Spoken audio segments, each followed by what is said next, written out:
Today we are going to be talking about the Food Safety Modernization Act. Basically, we're 1 year out from the full implementation of the act, or FSMA for those of us in the industry, as we like to call it. Really excited about the event today, and welcome to everyone. We've got attendees from all around the world, so really excited to all have you here. And to get this started, I'm going to hand it off to Jason Berryhill with Whole Chain. He will be our moderator today, and we'll go ahead and get us started. So Jason, I'm going to hand over to you. Thank you. Thanks, Steve. So welcome everybody. We've got a great panel today. As Steve mentioned, we've got Sarah Bratager from the Senior Food Safety and Traceability Scientist at the Institute of Food Technologists. We've got Margaret Malkowski from the National Fisheries Institute, myself from Whole Chain, and then Steve Hart, Senior VP of Market Development at Global Seafood Alliance. So we'll be talking today about FSMA 204 and just some of the preparations that people have been making and should be making as we prepare for the rule. So just real quick, while some of the panelists come on to join, all participants are automatically muted. All registrants will get a recording of this afterwards. We'll also be sending out the deck because there's some links on this deck and some helpful resources. So everybody will be getting those. Please type your questions into the chat box throughout the presentation. Time will be allocated at the end for Q&A. We'll try to leave as much time as we can. And thank you for being here. So today what we're going to do is go briefly over FSMA 204 and what it is, but keep that super brief because you can look at that after the session, and then we're going to have a discussion around considerations and opportunities for the seafood industry, and just kind of an FYI, Angela Fields from the FDA was going to join us today, but because of the change in administration, she unfortunately had to cancel. But she will be joining, she said, at a later webinar. So we'll also afterwards be sending you these links and resources, and then we'll go through a brief part about PRISM, and then which is GSA's new platform combining traceability and certification, and then we'll have our Q&A. So real quick about FSMA, what it is. So the Food Safety Modernization Act, so it was originally instituted in 2011. In 2014, there was the draft of the actual food traceability list, and then in 2022, the FDA published the Food Traceability Final Rule, giving everybody 3 years to comply from January 20th at that time. So from 10 days ago, we've got 1 year left until compliance date for this rule. So what is FSMA 204? It establishes the record-keeping requirements for foods on the food traceability list. So it applies to those who manufacture, process, pack, or hold foods on the FTL. And really what it covers is what companies must maintain in case they are asked by the FDA. And if asked, they must provide a sortable spreadsheet with the various key data elements and critical tracking events that they're responsible for in their custody, as well as a traceability plan. And they have to provide that within 24 hours. It is a one-up and one-back rule. So it's still just sort of knowing who you're sending it to, knowing who you're getting it from, and then what happens within your custody. But at the same time, it's designed in such a way where it coordinates the supply chain in such a way where the FDA will know what to expect system-wide when it comes to when they're doing some kind of an intervention. Companies have to be able to provide this information within 24 hours. So it's really shifting things toward electronic traceability, in a place where a lot of times we've had a lot of paper and pencil and sometimes crayon, as probably many of us have seen in different facilities. So just over to our panelists, and if our panelists can join, then 1 second, here we go. So welcome, Margaret and Sarah. And so, just to kick things off, Margaret, I kind of want to start with you and tell us real quick who in the industry is subject to the rule. I mean, who should be getting prepared right now within the seafood industry? Well, for the seafood industry, this really touches everyone in the whole supply chain. It takes it down to the fishing vessels as the first land-based receiver. Will be collecting some of the key data elements, as well as the farms having to even have traceability plans and be able to pass information forward. There's a lot of details in this rule. It's hard to cover in a 1-hour session. So really encourage people to go and read the rule and to understand it. And it takes it all the way out through the processing and warehousing facilities to the retail establishments and restaurants. So all the way to the end user. What is different about this rule is the transportation is not involved, although they are a key element of passing this information forward. So even though they aren't part of it, those records become really important. And then the importer, although they're not part of the critical tracking events, they also, for all of the imported products into the US, play a key role. As people in the supply chain know today, the information that the importer holds is going to be key to pass the information between the overseas supplier and that distribution chain. Yeah, and I'm just looking on the chat right now. We've got Italy, Vietnam, Chile, Ecuador, Norway, people from all over the world. So this, just to be clear, Margaret, I mean, can you talk about that a bit, just from an international perspective? Who's subject to this rule? Yes, so from an international perspective, this rule is for both domestic as well as for foreign facilities in the supply chain. And as Jason mentioned, it's for anybody who manufactures, process, packs, or holds the food at any time within that supply chain. So overseas will also need to comply. If you have a FDA facility registration number, then you definitely will need to comply. But this even goes deeper than that to the farms. So if you look at who's required under the critical tracking events, it's the harvesting, which would be our farmed seafood. They may do some initial packing. For the wild side, it's the first land-based receivers from that fishing vessel, and then goes through shipping and receiving and transformation. Transformation is what we know as processing or repacking. Something to be aware of is transformation under this rule is not the same as substantial transformation under the US custom laws. Yep. And as part of the links we'll send out afterwards, there is actually a really helpful guide from the FDA, a PDF where you can click through the various critical tracking events and see the key data elements that everyone will be responsible for. Yeah, the FDA has some excellent references, and so people should also utilize their website. Yeah. So maybe Sarah, if you can comment a bit, I mean, what are some of the strategies and approaches that companies are taking to comply with the rule? And also too, with that, what are some of the market requirements as it pertains to the rule? If you can maybe comment a bit on that. Sure. So at the industry level, I would say collaboration has been a really key strategic element within the seafood industry. NFI has the National Fisheries Institute. We have Margaret right here, who's been leading that working group dedicated to creating resources, interpreting what the rule means for seafood actors and how best to approach compliance.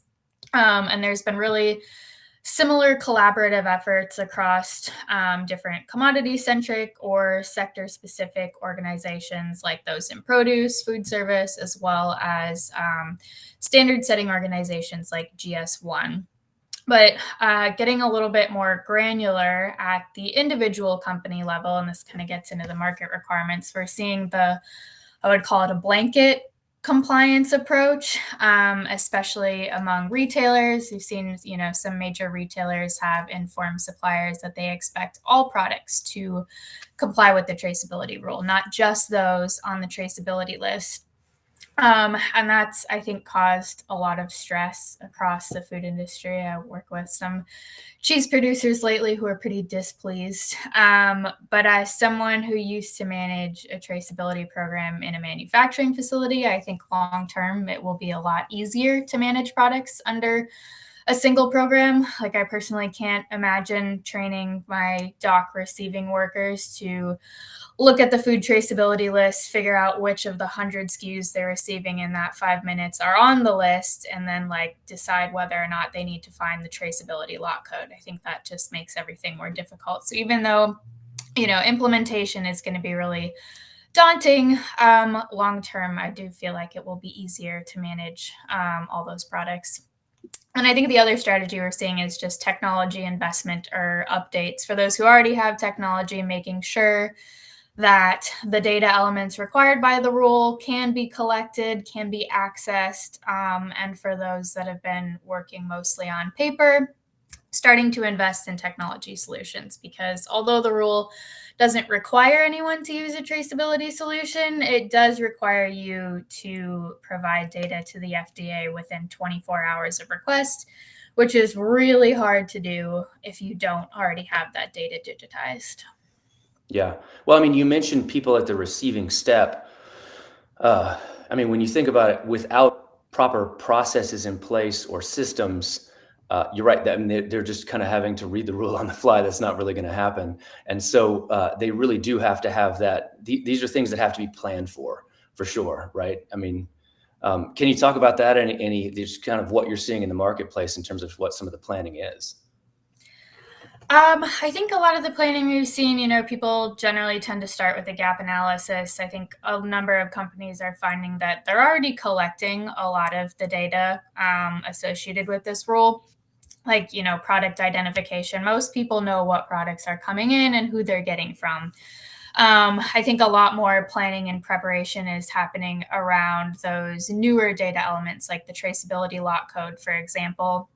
Some of the planning that's going into that is within certain working groups figuring out, okay, can we standardize this traceability lot code? Is there a way we can all, do the same one so it's more easily recognizable so that we can, fit it into training programs? And then, of course, there's the training side of it. I think, even the simplest of programs, if you're implementing something in a facility, just asking someone to collect one single data element, like write it down somewhere, that requires training. You need to make sure that, training and procedures and SOPs. So I think a lot of what's going into this, figuring out, okay, I need to do these things, like how can I pace this training program so that everything's implemented by the time we need to achieve compliance, but that we're not overwhelming the system. Because if you try to do too much at once, collect all the data tomorrow, you don't usually get great data. Yeah. So Steve, maybe beyond companies making changes to comply with the regulation, what are some of the changes you see in the marketplace that seafood companies are responding to? Yeah, good question. First of all, just beyond the U.S. and beyond FSMA, globally, we're seeing a drive towards more accountability, better traceability, more clarity in supply chain. So FSMA is a U.S. regulation, but I think we're seeing a push in many other regions around the world for similar type of accountability in the supply chains. But this is a FSMA webinar, so I'm going to focus on the U.S. and really around the U.S. markets. And the first thing I'm hearing a lot about, and I was just at the NFI GSMC meeting last week, so highly encourage anyone who doesn't go to that conference. You need to get it on your list of conferences to attend. It is a really, really well done event. And they really talk a lot about the U.S. market and what are the trends. And right now we're seeing a decline in seafood consumption, and that's a global trend, but also seeing it here in the U.S. And there's some marketing efforts, like the Global Shrimp Council is getting ready to start promoting shrimp consumption. A particularly really successful marketing effort is the Fall in Love with Seafood campaign that's being run by the Seafood Nutrition Partnership. There was a good article in Seafood Source about that. Some really exciting early returns on that. But overall, what we're seeing as a result of the marketplace and the conditions are a transition from, historically, when you think about seafood consumption in the U.S., it's always at the restaurant. I mean, that's how I was brought up in the industry. Oh, if you want seafood, you eat it at the restaurant. But we're seeing a shift to retail. And what does that mean? It means now you've got larger companies, more corporate type policies. And the food service side, there's so many small players in the food service side. really hard to have a broad policies in place when you're dealing with a bunch of small restaurants.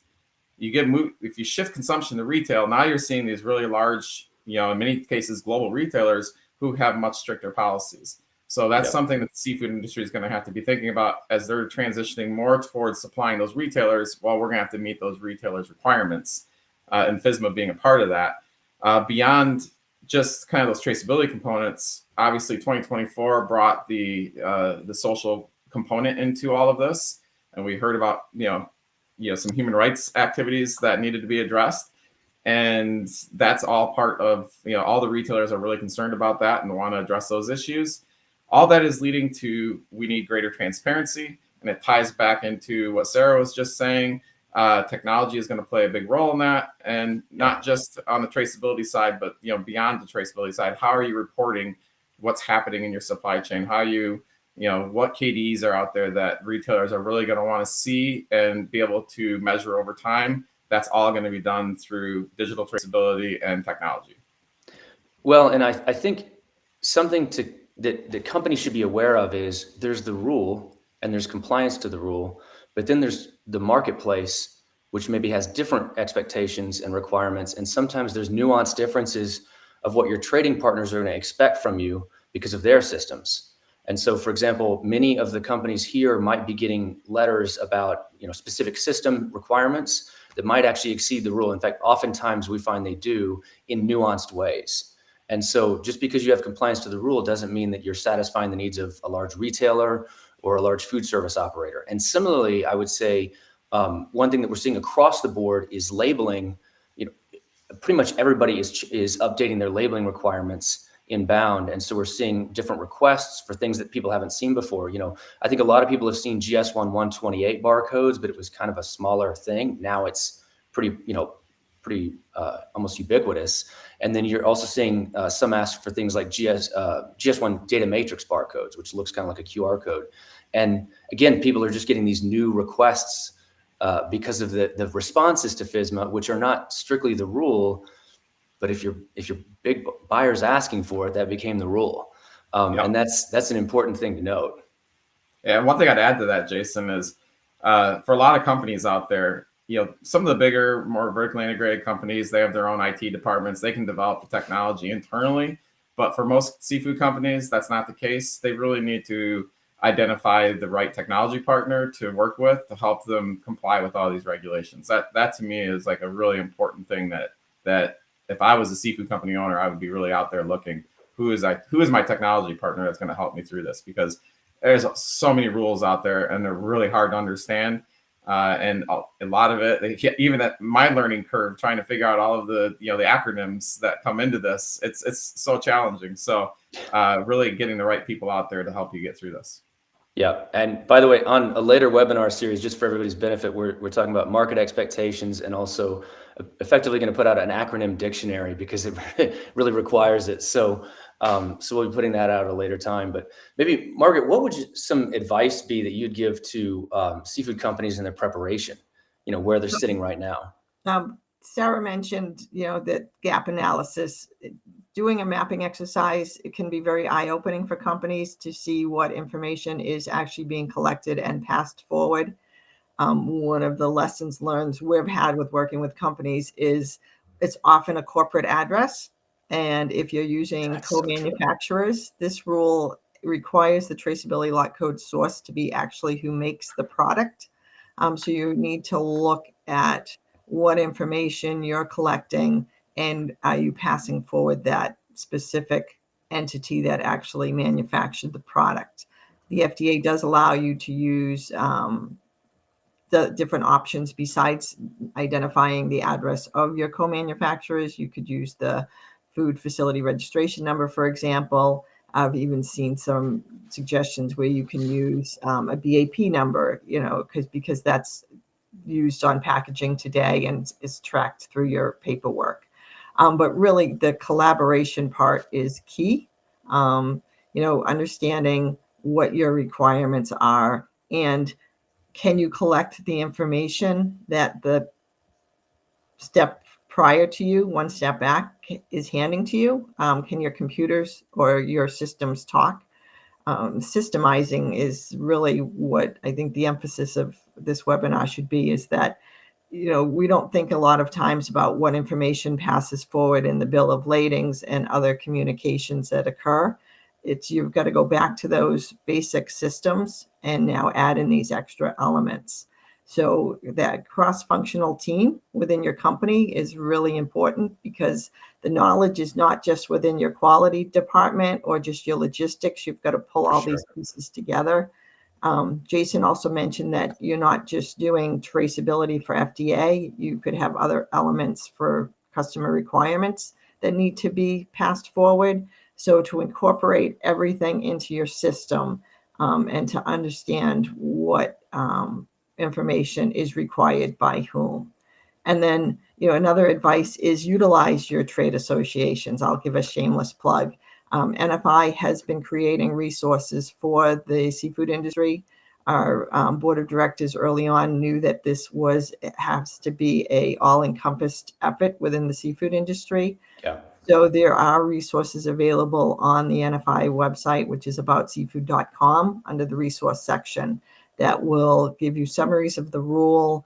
We've got templates for the traceability plan, and we haven't really touched on the traceability plan. So within the rule, there are exemptions for different types of products, whether you're cooked or maybe from a certain part of the seafood chain.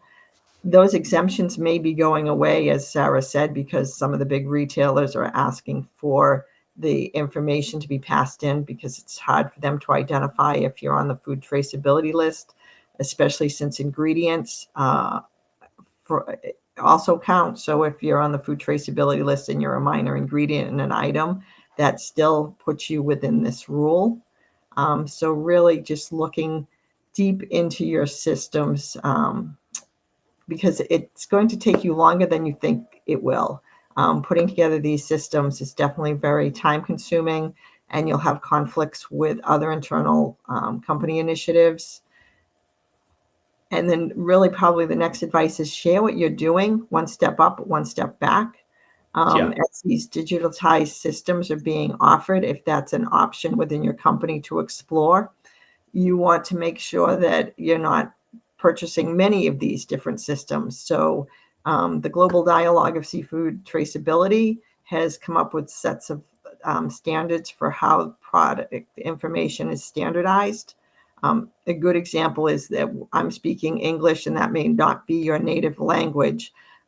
So if you can't understand the information that I'm saying to you because we're talking different languages, that same happens within a computer system. So standardizing that information, I think, is going to be key to the success long term. Yeah, and by the way, that was not a shameless plug for NFI. Y'all have done an awesome job. I mean, there's some really great resources there, and so I couldn't agree more. Yeah, we also, though, to that point, I'll make a shameless plug for another later webinar around standardization, but I can't emphasize enough, and I think people are in the industry are coming to this conclusion: the more standardization we have, the better off everyone will be, just because, without that, you sometimes have these sort of walled garden systems. You have to use, 4 different systems for 4 different customers. Standardization makes it where a single system can speak to the many, if you will, and vice versa. So it's a very good thing to keep in mind. Sir, what trends are you seeing in other industries? In fact, I just saw a question come through that was speaking about other proteins. And, are there similar approaches in other industries? But what are you seeing other industries doing right now? Because I know, as Steve alluded to, there's a broader theme of traceability far beyond FSMA 204 that's happening throughout different, countries around the world that are requiring certain things, and jurisdictions that are enacting certain laws, and then just markets that are emphasizing things like deforestation and other areas. So what are you seeing in some other industries in terms of the approaches they're taking? So I think across the board, you guys both mentioned standardization, and I think I'm just going to say it again because it's so important. I think that recognition for the importance of data standardization and interoperability is becoming much larger. Like when I started working for the Institute of Food Technologists 3 years ago, I'd never heard the word interoperability before. And it was like very rare for anyone to be talking about it outside of a tech space. But, earlier this year at the public meeting that the Reagan-Udall Foundation for the FDA had to gather public comments about the traceability rule, there were several industry associations saying, hey, like we need to be standardizing the traceability law code. We need to be standardizing these other data elements. We need to be improving interoperability so that we don't have to buy, 18 licenses for different systems. So I think that's a really positive trend across all commodities, not just seafood. And then another trend I'm really excited about is kind of the co-management of traceability data. So you mentioned, traceability data is not just for regulatory compliance or food safety. Human labor rights is, very important for the seafood industry. And I think in other commodities, especially agriculture commodities, sustainability data and carbon reporting has grown to be really important. And in order to determine a carbon footprint, calculate your GHG emissions, figure out how sustainable something is, you have to be able to trace that product. And a lot of the data that's needed can really be like harvested and repurposed from traceability data that's been collected for years for food safety purposes. And I've been working on a project to create a traceability framework for the dairy industry. We're creating this framework with the support of USDA's Climate Smart grant funding to create a way to reliably trace and market sustainable dairy products. But we're also designing the framework so that it can be used for any other purposes as well. And I was talking to a really large dairy company last month. They told me they have a dedicated traceability team, which is super cool. And that team manages coordinating, collecting, and sharing traceability for their food safety programs, for their regulatory compliance, for their sustainability initiatives, and also their internal supply chain management. And I feel like that's not necessarily a widespread practice yet, because we all know that data silos within companies are very much still a challenge. But I think across commodities, we are going to start seeing more of a trend towards less siloing and more having that centralized co-management of traceability data for all the different things that you can do with it. I think it's important for people to recognize too that there is a shift overall, and FSMA is not the only thing. And so as we prepare for this traceability, there are other things that are coming. I mean, you mentioned, Sarah, GHG emissions, but other trends in the marketplace that are happening overall that are not just for FSMA, and companies need to be at least thinking about and eyeing some of these trends as they prepare, because what they don't want to do is make big sort of process or software changes or shifts and then come to find out, well, we got to make another one of those for another purpose down the road. As much as possible, when these shifts happen, hopefully they'll be kind of thinking toward sort of the upcoming and not just sort of, if you will, go where the puck is going, not where it is now. And so I think there's a lot of thing that needs to be done around that in this industry for sure. I don't know if you'd maybe comment more on that, Sarah, and some of the things you're seeing, but yeah. I would say plan 10 years ahead, or as much as you can. Right? I mean, we never know what's going to happen 10 years from now, but I think especially with technology, it takes a while to implement a system and to really settle into that system too, to make sure that, all your employees know how to use it. They're comfortable with it. They're like, okay, this isn't a brand new thing. We got this. And if you hit them with, oh, hey, sorry, we have to get a new system because we weren't thinking about carbon. We were only thinking about FSMA. They're going to be so angry. And you are too, because, a lot of this stuff is fairly predictable, even if your customers aren't demanding it now. If you see someone demanding data from someone, chances are it's going to hit you eventually. So it's best to plan for anything. When you see the industry leaders doing something, even if it's not the mainstream right now, chances are it'll trickle down in 5 to 10 years. So you want to make sure your systems and your technology partners that you're choosing are going to be able to adapt when that, starts to spread through the entirety of the marketplace. Yeah. Steve, were you going to say something? I just think Sarah segued perfect to the next discussion point. So it's not like we were prepared or anything, right? Yeah. Well, I mean, that's it. Because I think one of those is, you know, I was reading a book recently, and it talked about when Charles Lindbergh crossed the Atlantic. Like that was it was a catalyst for the airline industry. Before that point, you had almost no commercial airline travel, and then after that point, within 10 years, you just had a flourishing industry, and it just continued to rise from there. I think FSMA seems to be a catalyst for sure, because you're seeing a lot of digitization happen right now. A lot of decisions being made around digitization. Even those who aren't yet making those decisions, they're kind of planning for that. And maybe can you speak to that? You know, what are some changes and opportunities that you're seeing, Steve, as this, you know, catalyst is taking place? Because the traceability is many times there, but maybe it's in crayon, so that's not going to work. So now, what can we do now that we're digitizing? Yeah, interesting. And you know, back when I first started at GSA, now 10 years ago, you know, we talked about the 4 pillars of our certification program was, you know, food safety, animal health and welfare, environmental impact, and then now I completely spaced on the 4th one, so apologies. But you know, what we have as all of that is a foundation was traceability. And that to me is this whole conversation today is the foundation of everything we're doing is traceability. But there's so much more going on, and it's so much more that's important to the marketplace beyond traceability. And you know, Sarah mentioned a lot of the things. You know, greenhouse gas emissions. You know, that's a big one right now. Retailers are wanting to calculate their carbon footprint and reduce their carbon footprint. Tied into that is ingredient sourcing, and you know, whether those are terrestrial ingredients like soy or marine ingredients like fish meal and fish oil, wanting to have a better understanding and traceability into those supply chains and make sure that they're sourcing the lowest possible carbon footprint in those supply chains. But even beyond that, kind of that greenhouse gas carbon footprint side, there's so many other things. I talked about social a little bit earlier. Another one that pops to mind is use of pharmaceuticals. So what I would encourage everyone is adopt a system that is flexible.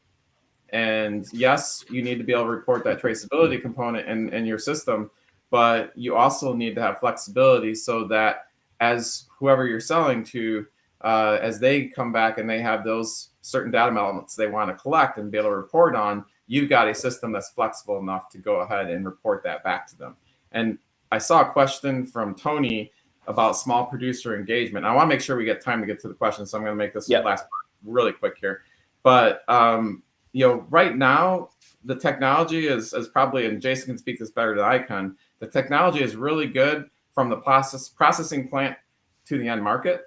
And I think in the short term, the onus on collecting all that data is going to fall on the processor to make sure they're getting that data from their supply chain. I think in the more long term, we are seeing technology companies coming on that will be able to bring in that digital traceability technology to the farm, to the vessels. We know it's already being developed, but there's still a long way to go. And is it going to be ready in a year to comply with all the FSMA requirements? Probably not. So in the short term, the onus is going to fall on the processor to make sure they have that information. I think in the long term, in the next 2, 3, 5 years, we're going to see that traceability component go all the way down the supply chain, which I think that's you know, just a consideration to take in place as you're figuring out how you're going to deal with these. So I think that's it. And that's kind of, I think maybe we need to get to the questions, Jason. Yeah, for sure. So so we'll move on from there to some of the questions that are coming in. And I just want to really quickly point out, and Steve, I'll kind of kick this over to you in just a second, but some of the resources, and I apologize that the links aren't showing up very well, but the resources that are here, these are all from NFI's resource list in one of their sheets, but there's a lot of great resources here for companies that are interested from the FDA and from GS1 and GDST, IFT. So we'll send this out afterwards, so you can click on those links and check out that information. And so, yeah, and Steve, maybe we can get to the questions first, and we'll come back to PRISM and everything else for the wrap up. Does that sound good? So, yeah, I think that sounds good, because we'll do a shameless pitch for what we're offering between GSA and Whole Chain, but I'd really like to get to the questions before we do that. Yeah. So, wow, we've got a lot of questions here. Let me see if I can, and we've got people answering those questions in the thread, so that's good. let me see here. So some very specific things, as well as I'll just kind of go down toward the bottom. We've got Liberty is asking, what's enforceability going to look like? That's a good question. I mean, what do we? How much do we know about that at this point? I know Angela couldn't make it today, so we can't get that from her. But like, what's enforceability? What do we know about that right now? I can take that one. So FDA has already publicly said that they are going to educate before they regulate. So at least for 1 year, there will be more of a education within facilities to see if you are in compliance with the rule. One of the things is obviously the great unknown is, will there be delays in the rule? None of us have a crystal ball for that. But as you've heard, there's been large investments being made by companies already on their traceability programs. So you really need to keep going down this path and go and implement so that you're in compliance a year from now. Yeah. I think another really important component to add with enforceability is remembering that FDA may not be the only enforcement mechanism. We know that, FDA doesn't have the funding they need to go out and ask everyone door to door, like, hey, show me all your traceability data. But most companies comply with various like food safety standards. And a lot of those are incorporating, language that implies this rule needs to be followed. Like the newest version of the BRC, which is under the Global Food Safety Initiative's umbrella of standards that most have to comply with in order to sell to American retailers, says like within the traceability section, any laws pertaining to the area in which this product is manufactured and sold have to be complied with, which means during your annual audits, you will have auditors saying, all right, are we complying with the traceability rule? So even if, the FDA isn't coming to slap you on the wrist, having the auditor that determines whether or not you can sell to your biggest customers say, hey, you're failing this, can be, just as much of a consequence, if not, worse than a slap on the wrist, because then you're losing your marketplace. Yeah, really good answer.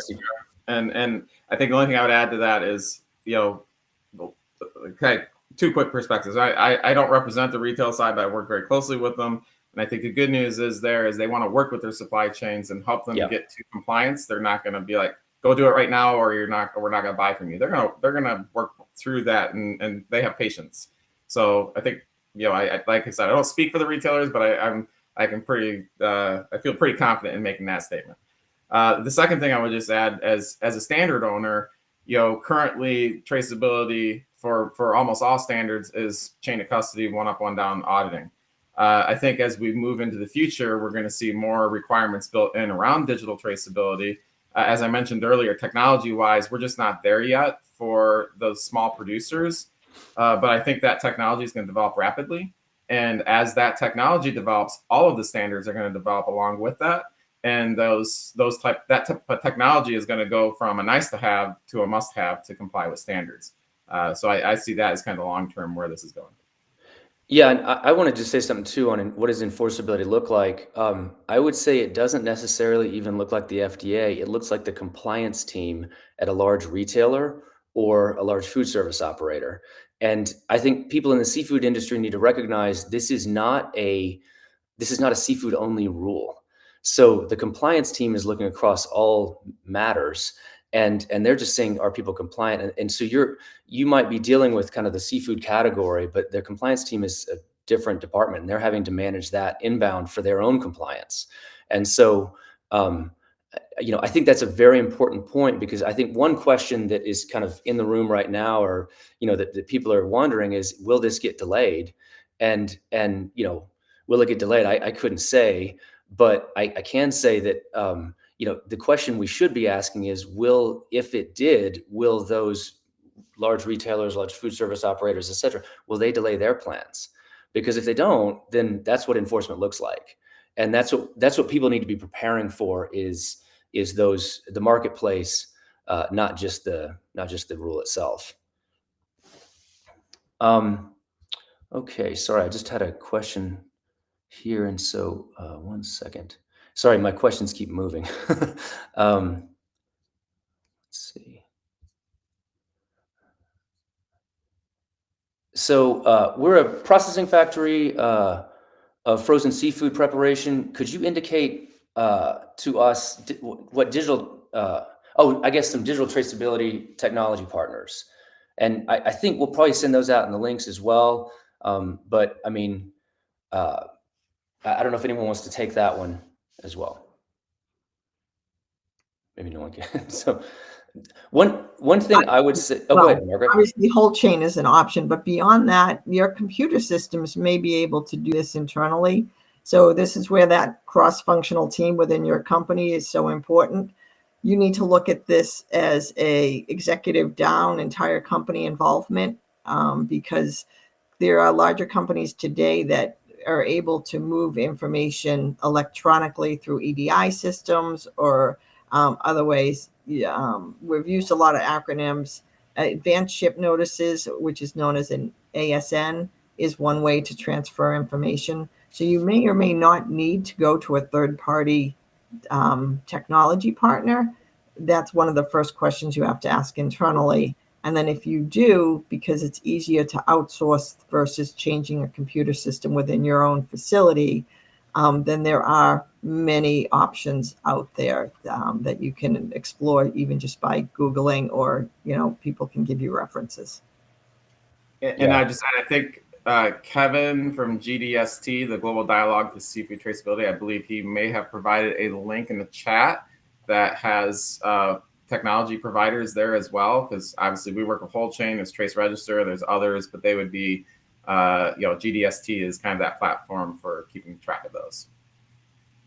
Go ahead. Oh, sorry, I was going to say, I'll add really quick. GDST is a great place to look. And I'm never going to advocate for one solution over another, because one solution that's the best for one company may be just the absolute worst for someone else. It really depends on your operation. So you want to make sure you take a lot of time to make sure that your solution that you choose is a fit for you. But I think another place to look is within those industry associations, within those working groups. There are usually solution providers that are on top of their game, thinking about, okay, how are we going to all work together on interoperability? How are we all going to work together for compliance with this rule? And I think looking to some of those that are moving in the direction that you want to move is a good start. Yeah. I think I was just going to say the same thing about standardization, and specifically with GDST. I think one thing that the GDST has brought to the marketplace that's unique is there is a test with the GDST to ensure that different systems can be compatible with one another. And so that's a really good place to check is sort of those who've shown themselves to be verified capable on that list. I mean, it's just a big helper. I think there's going to be more of that kind of thing in the marketplace as we go forward. So, okay, here. Sorry, we are being inundated with questions, and so if any of y'all on the chat see any of these specifically, I think I see one here, Jason, for us. I'll put it up on the screen. Go for it. How can we hold the vessels and processing facilities accountable for accurate chain of traceability? I can take initial stab at this one and then invite the other panelists to jump in as well. I think for all of this, we like to say there's a toolbox, and it's up to whoever's sourcing seafood to fully utilize what tools are available to them. So there's certification plays a role in that, and certification, that assures processes are in place and that parties are being audited by accountable, reliable third-party auditors to make sure that those processes are being followed. Then you have the digital traceability technology that falls into that. And I would encourage everyone, as you're looking at digital traceability technology, make sure you're adopting ones that are reliable and not going to be editable, I think is where this is going to go in the long term, so that once the data is entered, it's there, and we'll carry through the whole traceability chain. And then also as buyers of seafood, the other layer there is to do your own internal relationship building and auditing of the facilities. It takes a lot of players to go in and make sure that you can hold your supply chain accountable. And I don't want to make it sound like the supply chain is trying to do bad things. The supply chain really wants to do the right things. There's so many rules, it's so hard to comply with. So they need our support as much as we need their support. Yeah. Anyone else have any comments on that? I'm just going to say, in the world of quality, there's a common phrase, trust but verify. So exactly what Stephen said, it's, to some element, you do have to trust the information that's coming through, but it is up to you to do some due diligence to make sure that it is coming through accurately. Yeah. People don't do what you expect, people do what you inspect. And so is what I've heard. So one thing just to note, because we get a lot of questions about upstream, and I actually came from the mobile industry. I was in mobile payments before I was ever in traceability, and just seeing the rise within a decade of like early 2000s to, kind of just after 2010 of just smartphone usage, kind of in just really like what I would call upstream today, but just remote places. I mean, you saw a very quick rise in digitization in a single industry, and that actually has enabled other digitization to happen. But I would just say this can and will happen. This is inevitable that we will have more and more digitization throughout this industry, all the way to vessels, all the way to these farms. This will change, just like the mobile industry. We saw that. I mean, this actually, I think we can anticipate that as we look forward. Though you go on some of these farms, and you might think it's hard to believe now. It's actually kind of shocking sometimes to see the amount of technology they're already using at times as well. So I think it's something important to note. There's a question here. So being that 80% of seafood is imported to the U.S., does your panel feel that it would be important that there's any chance SIMP would work with FSMA 204? I don't know if anyone can take that one. Yeah, I think, go ahead, Margaret, or if anyone else has a comment on that. So NFI early on did a comparison of the key data elements to the NOAA Seafood Import Monitoring Program, and they do not line up. So it is a separate program. You can't say because I'm in compliance with the NOAA Seafood Import Monitoring Program, I'm in compliance with the FDA. Really, the angst of the FDA rule is passing forward that traceability lot code and the traceability lot code source if there's been no transformation event. And the computers today are not designed to handle it. So that's where the collaboration with your supply chain becomes critical.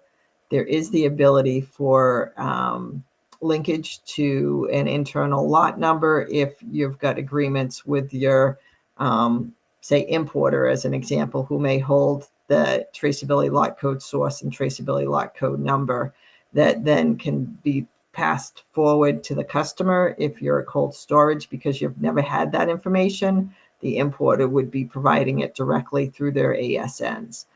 So we're going to keep hitting on this collaboration, communication. You really do need to work. This is a team sport, both internally and externally in your organizations. I'll just add to, it's important to recognize that SIMP and FSMA exist for completely different reasons. The purpose of the FSMA 204 rule is to make recalls faster, easier, better, and the purpose of SIMP is to prevent illegal, unregulated, and unreported seafood from coming in. And the data that you need to run a quick recall is very different from the data that you need to determine that a seafood product is actually legal. So there's always going to be some level of difference there. There will never be total alignment. But as we said, traceability can be used for a number of different purposes, and there will always be overlap. And right now, the alignment isn't great, but that's something that we, IFT, are working on, interfacing with NOAA, saying, hey, let's try to align across regulations where we can.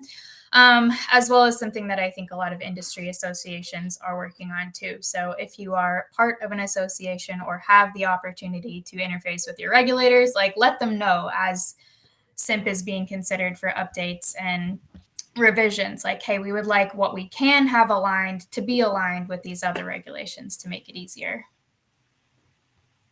Yeah, and I think that actually Robin had the same point. If we already use SIMP, is this sufficient to meet the new rules? And I mean, the answer is no. This is, they're different things. And Sarah, to your point earlier, I mean, we can anticipate there's other trends moving in the marketplace. IUU is one, food safety is one, GHG emissions is one. I mean, there's just going to be a need for greater digitization and traceability within the industry. I mean, that's, I think, where this is headed.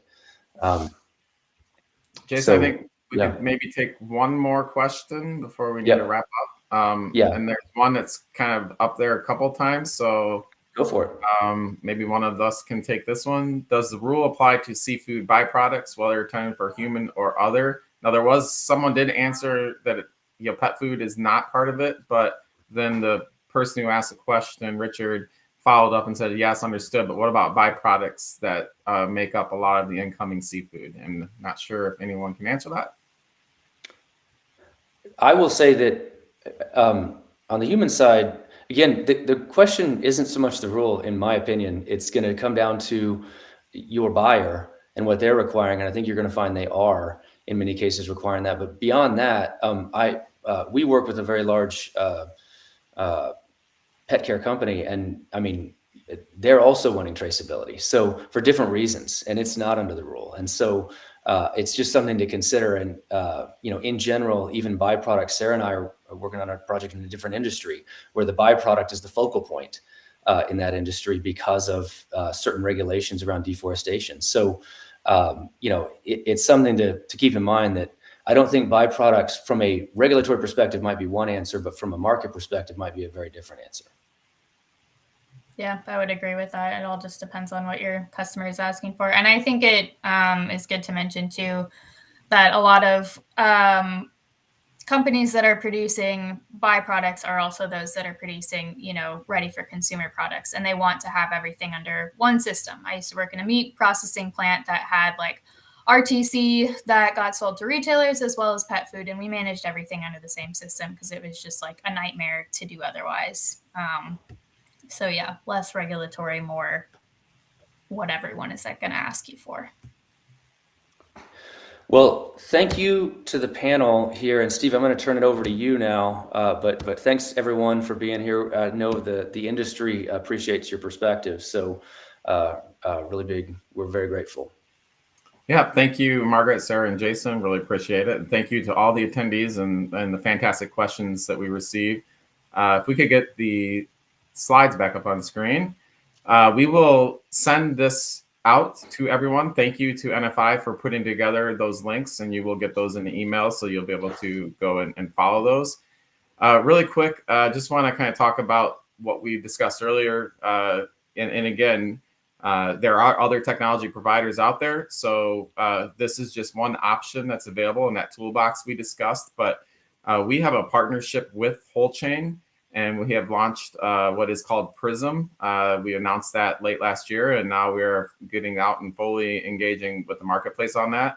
And what Prism is it's a platform developed jointly with Whole Chain, where you can view your audit and traceability data all in one single source.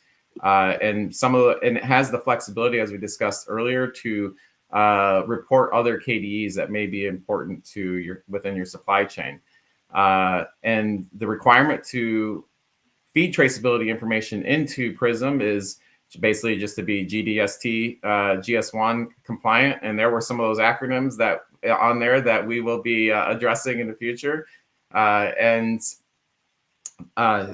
really allows you then this whole process will allow you to go into Prism.